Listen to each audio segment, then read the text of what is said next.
Welcome to Sai शिक्षा संस्थान। आज कुछ हम लोग नया सीखने वाले हैं।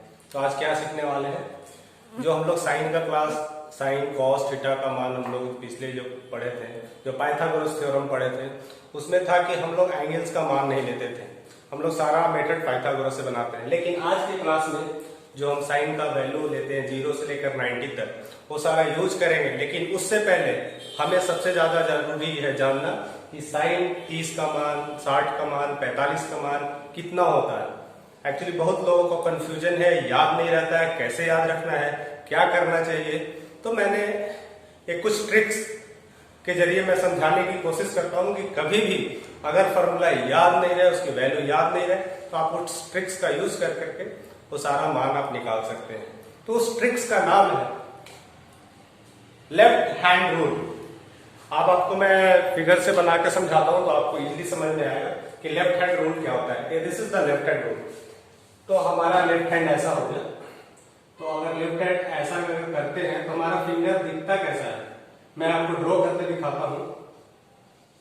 This is the our finger, left hand finger उतना अच्छा से तो नहीं बन पाया, बट आपको कंसेप्ट समझ में आ जाएगा कि ये क्या है। आप सभी को मालूम है कि इसको लिटिल फिंगर बोलते हैं,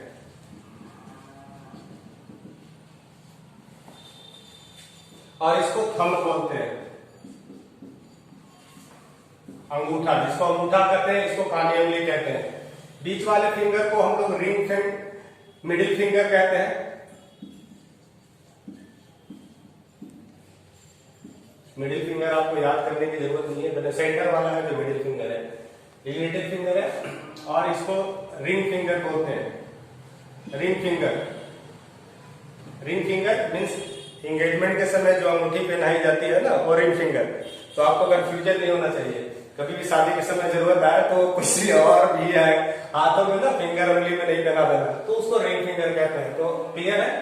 अरे हमारा थंब, जिसको दिखाते मैं, देख तुझे कुछ छोड़ूंगा नहीं, तुझे कुछ होने नहीं दूंगा, तू देख लेना, तो इसको बोलते हैं, ये राइट फिंगर बोलते हैं। तो ये फिंगर आपको याद रहना चाहिए, और नहीं भी याद है तो कोई ज्यादा मुश्किल वाली बात नहीं है। तो हम लोग देखते हैं कि इससे हमारा जो मान है, जो sine theta, cos theta, tan theta का कैसे निकलता है। तो एक्चुअली हमें निकालना होता है, या तो मान निकालना होता है, साइन 0 डिग्री निकालना होता है, साइन 30 डिग्री निकालना होता है,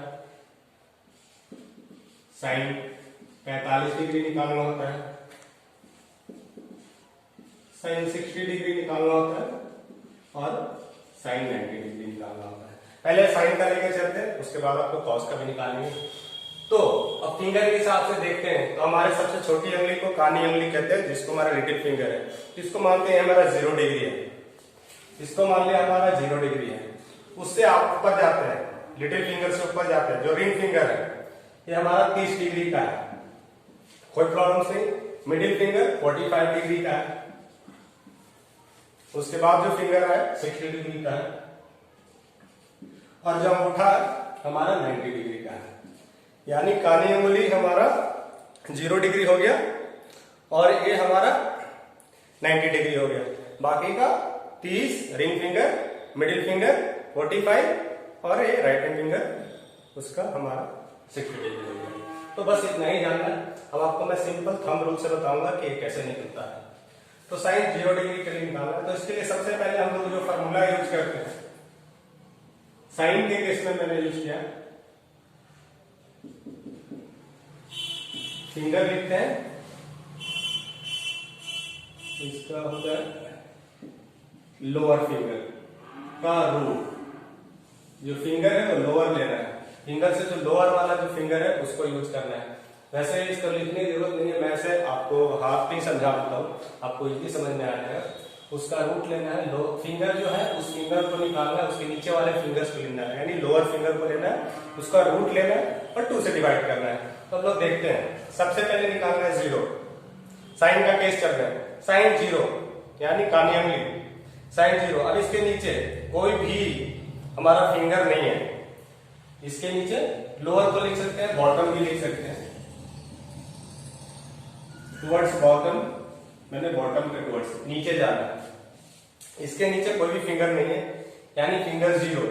तो 0/2 ऑफ कोर्स 0 ही होता है, तो साइन 0 का मान 0 होता है, कोई प्रॉब्लम नहीं। उसके बाद ऊपर लेते हैं 30 डिग्री रिंग फिंगर। उसके नीचे हमारा कितना उंगली है? 1 उंगली है, तो 1 का रूट डिवाइडेड बाय 2, अगर 1 का रूट लेंगे तो 1 ही आता है, तो हमारा 1/2 साइन 30 डिग्री का मान 1/2 आता है। 45 डिग्री यानी थर्ड हमारा 45 डिग्री है, मिडिल फिंगर। उसके नीचे हमारा कौन सा? 2 फिंगर बच रहा है, तो 2 फिंगर लिख दिया, बाकी का 2। अब इसको रेशनलाइज आई थिंक आप लोग को पता होता है कि कैसे करते हैं, तो √2 से ऊपर नीचे डिवाइड कर दिए, ये आपको पता है, √2 2 हो जाता है, 2√2, यहां से √2 कट गया, यहां से वैल्यू आ गया 1/√2। वैसे भी आपको √2/2 1/√2 आपको पता ही होता है, ये आसानी से निकालते हैं, यानी sin 45 का मान हमारा 1/√2 आ गया। अब 60 का देखते हैं। इस फिंगर से नीचे फिंगर कितना है? 3 फिंगर, यानी 3 फिंगर तीसरा फिंगर, तो हमारा तीसरा फिंगर हो गया √3/2। आसान है, बिल्कुल आसान है। चौथा 90 डिग्री जाते हैं, थंब।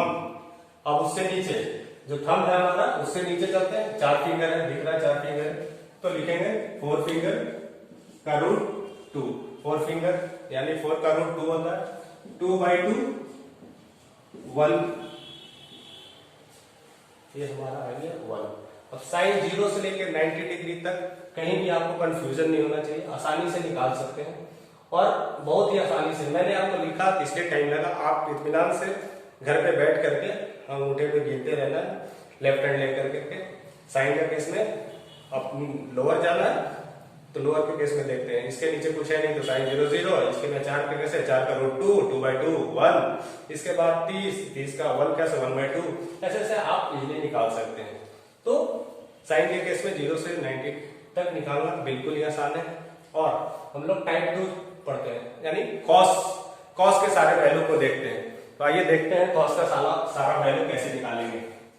तो आइए हम लोग सेकंड केस देखते हैं, जो हमारा कोसाइन हो गया। कॉस का वैल्यू के साथ देखते हैं, यानी अगर पूछ दिया cos 0, cos 30 डिग्री का मान, cos 45 डिग्री का मान, cos 60 डिग्री का मान, cos 90 डिग्री का मान। इसमें भी आपको कुछ भी नहीं करना है, आप फार्मूला याद रखना है। जैसे फिंगर था हमारा, हम लोग नीचे की तरफ लिखते हैं, अभी ऊपर की तरफ लिखना है, अपर फिंगर, अपर वाला ऐसा, उसका रूट डिवाइडेड बाय 2 करना है। अब लोग cos 0 के केस में देखते हैं, यानी हमारा 0 देखने, इसके अपर में कितने फिंगर है? 4 फिंगर है, यानी √4 डिवाइडेड बाय 2, 2/2 यानी 1, कट गया 1 है, यानी cos 0 का मान 1 होता है। सेम तरह से cos 30 यानी रिंग फिंगर के ऊपर में देखना है कितने फिंगर है? 3 फिंगर है, तो √3/2, cos 30 √3/2। उसी तरह से cos 45 देखना है, यानी बीच वाला केस, तो इसमें कितना है? 2 ऊपर है 2 नीचे है, यानी वैल्यू आ गया √2/2। अभी हम लोगों ने साइन के केस में √2/2 को सोल्व किया था, हमारा वैल्यू आया था 1/√2 रेशनलाइज करके, तो ये सेम वैल्यू आ गया। 60 के केस में देखना है, इसके ऊपर 2 है, तो हमारा केस में कितना हो जाएगा? 60 के केस में 1 है, 1/2 हो गया। 90 के केस में इसके ऊपर कुछ भी वैल्यू नहीं है, यानी हमारा 0/2 0। तो कॉस का भी सारा फाइंडिंग आप इजीली निकाल सकते हैं। अब आप टेंशन लेने की जरूरत नहीं है, मुझे याद करना पड़ेगा कौन सा वैल्यू होगा कौन सा वैल्यू नहीं होगा, तो आप बिल्कुल इससे परेशान न हो, आप लेफ्ट हैंड रूल से आप इजीली निकाल सकते हैं। तो आपको बड़ा मजा आएगा क्लास सीखने में, तो आप ऐसे तरह बने रहिए हमारे साथ। अभी हम नेक्स्ट जो देखते हैं टैन का देखते हैं, टैन का कैसे निकालेंगे, तो वो भी बिल्कुल आसान है। आप सभी लोग जानते हैं tan थीटा बराबर होता है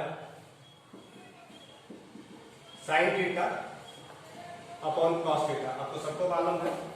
तो tan के केस में क्या करते थे, sin के केस में क्या करते थे, इसमें अपर फिंगर लेते थे, इसमें भी लेना है लोअर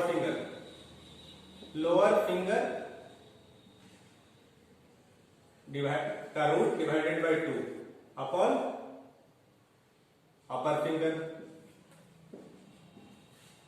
डिवाइडेड बाय 2, तो 2 तो कट जाना है, तो इसको टेंशन नहीं लेना, यानी हमारा आ गया लोअर फिंगर का रूट आ जाएगा अपर फिंगर का रूट।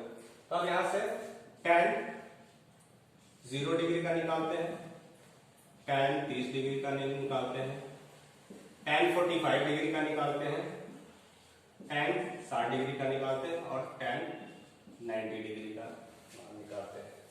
तो बिल्कुल ही कुछ भी नहीं करना है, आपको same as it is concept apply करना है और बहुत ही आसानी से आप सिंपल हैंड का इस्तेमाल कर सकते हैं और कुछ भी नहीं करना है। साइन का केस में अगर हम tan 0 ले रहे हैं तो साइन का केस में क्या लेते थे, नीचे 0, तो यानी ऊपर टर्म्स 0 हो गया, ऊपर टर्म्स 0, बाकी नीचे का टर्म्स लिखना है या नहीं लिखना है कोई फर्क नहीं पड़ता, कुछ भी होता है उससे कोई मतलब नहीं है, इसका वैल्यू 0 ही आएगा। अब बचा 30 डिग्री, सेकंड वाला केस, इसके लोअर में 1 है, 1 का रूट 1 होता है, इसके ऊपर में 4 है तो 4 का वैल्यू इसके ऊपर में कितना है, 3 है, यानी √3, 1/√3, यहाँ से 30 डिग्री का 1/√3 आ गया। 45 डिग्री का केस देखना है, यानी मिडिल फिंगर, तो इसके 2 फिंगर में अपर है, 2 फिंगर डाउन है, मिडिल फिंगर के लिए 2 अप है 2 डाउन है, यानी दोनों बराबर है, इक्वल में है, तो कट कट के एक ही आना है, यानी 2 ऊपर में है 2 नीचे में है, कट के 1 आना है, तो tan 45 का मान 1 आएगा। उसी तरह से tan 60 का मान लेना है। 60 वाला केस में पहले लोअर में 1 2 3 यानी 3 का रूट √3, अपर में 1 है यानी √3/1, √3 आ गया। उसी तरह से 90 के केस में लेना है। 90 के केस में इसके लोअर में तो ठीक है, लोअर में तो 4 है तो 4 का रूट 2 होता है और अपर में कुछ भी नहीं है यानी 0 है। तो आपको पता होता है किसी भी नंबर को अगर 0 से डिवाइड करते हैं या तो वो इन्फिनिटिव होता है और उसे अनडिफाइंड भी लिखते हैं। तो हम लोग इन्फिनिटी को ऐसे लेमडा से इंडिकेट करते हैं या फिर नॉट डिफाइंड ऐसे भी आप लिख सकते हैं। तो इस तरह से आप साइन कॉस टैन का मान आप इजीली रिमेम्बर कर सकते हैं। कभी भी एग्जाम में कंफ्यूजन हो गया, भूल गया है कैसे होगा क्या होगा, तो आप इस रूप से निकाल सकते हैं। लेकिन इसमें एक चीज हमेशा ध्यान देने वाली बात है जो आपको नहीं भूलना चाहिए। जैसे कहते हैं ना कि फॉर्मूला अगर साइन कॉस टैन का याद होता है तो कभी कभी कंफ्यूजन होता है, तो इसमें भी ऐसे कंफ्यूजन की चांसेस बने रहती है। साइन का लिया, कॉस का लिया, अब कंफ्यूजन हमारा साथ ये होता है कि ये साइन का केस नीचे से लेना है कि ऊपर से लेना है, तो ये हमेशा कंफ्यूजन बना रहता है। तो इसको याद रखने के लिए सबसे अच्छा कंसेप्ट है, आपको याद रखना है कोई भी नंबर, जैसे हमारा साइन कॉस, साइन और कॉस का लेना है, साइन थीटा कॉस थीटा, तो साइन थीटा में एस आता है पहला नंबर, तो कॉस थीटा में सी आता है। अगर एबीसीडी को हम सीरीज में जाते हैं, ऐसा हमारा ए बी सी डी ऐसे ऐसे करते करते अगर नंबर जेड तक है तो हमारा सी कहीं ना कहीं ये आएगा, यानी कॉस थीटा ये आ गया, साइन थीटा नीचे आएगा। तो साइन थीटा हमेशा नीचे होता है, यानी उसके नीचे में लेना है, कॉस थीटा ऊपर में लाना है, यानी उसको ऊपर में लेना है। अगर ऐसा भूल गए तो ऐसा होगा नहीं, इनकेस अगर भूल जाए तो आपको ये ध्यान रखना है। तो यहाँ तक तो बात समझ में आ जाती है। तो बहुत लोग पूछते हैं कि बस इतना से हमारा काम हो जाएगा क्या, हमें तो सेक का भी याद रखना है, कॉसेक का भी याद रखना है और कॉट का भी याद रखना है। तो जी हाँ, इससे आपको घबराना नहीं है। तो आप सब लोगों को पता था या पता होगा कि ये हेक्सागोन एक रूल है, ऐसे मैं लिख देता हूँ, ऐसे आपको याद होगा कि सब कैसे मार्क्स निकलते हैं। जैसे अगर ये साइन थीटा है तो उसका अपोजिट हो जाता है कॉसेक थीटा, ये कॉस थीटा है इसका सेक थीटा हो जाता है, ये टैन थीटा है तो कॉट थीटा है। यानी जितना भी साइन का अपोजिट हो जाता है कॉसेक, टैन का अपोजिट कॉट और कॉस का सेक हो जाता है। तो उस तरह सब वैल्यू जितना भी है उसका ऑलरेडी, अगर cos 45 1/√2 होता है तो sec 45 √2 हो जाएगा। अगर tan 45 1 होता है तो cot 45 1 हो गया, tan 60 हो गया √3 तो cot 60 1/√3। तो इस तरह से सारे वैल्यू आप निकाल सकते हैं। तो यहाँ तक आई थिंक आप सबको एक क्लास समझ में आ गया होगा। और किसी तरह का भी इस क्लास में अगर डाउट हो तो आप कमेंट सेक्शन में कमेंट कर सकते हैं, और मैं उम्मीद करता हूँ कि आप लोगों को सारी चीजें समझ में आई हैं। अगर समझ में आया हो तो सारे लोगों तक शेयर करें। और इससे बाद वाले जो एंगल्स निकालने होंगे मैं नेक्स्ट क्लास में मैं बताने वाला हूँ, जो 0 से 90 डिग्री के बाद जो एंगल्स निकालेंगे, या 120 डिग्री हो, 200 डिग्री हो, 1000 हो, कोई भी एंगल्स निकालना तो आपके नेक्स्ट वीडियो में मैं अपलोड जल्दी